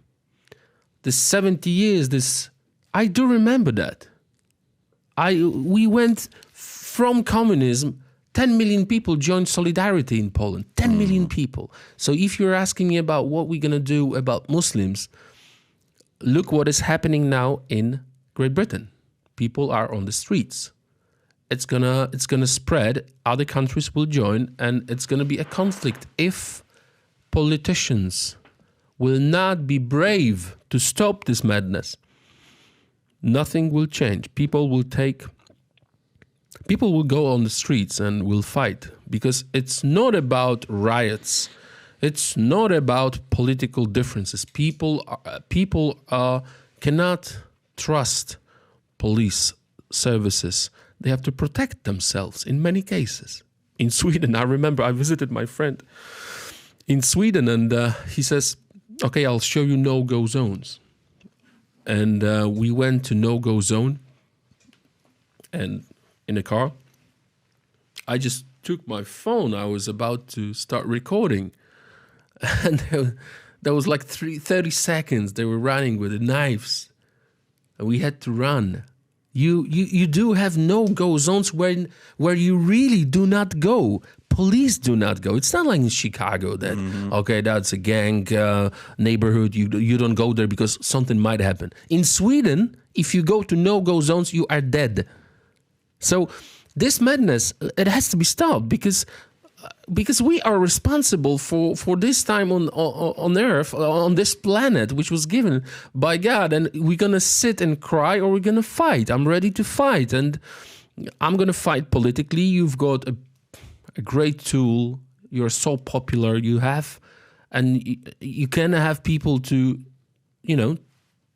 show them that you are open for normal conversation. I wouldn't have this kind of conversation with CNN or Al Jazeera, or 2 hours, where you do not interrupt. It's something different. So I feel like at home, because it's normal. You can have a conversation even if you do not agree. You listen to your guest, and I'm trying to say rather to politicians, not to the viewers, to have balls. To be a man. Do not be afraid. Very diplomatic. Yeah.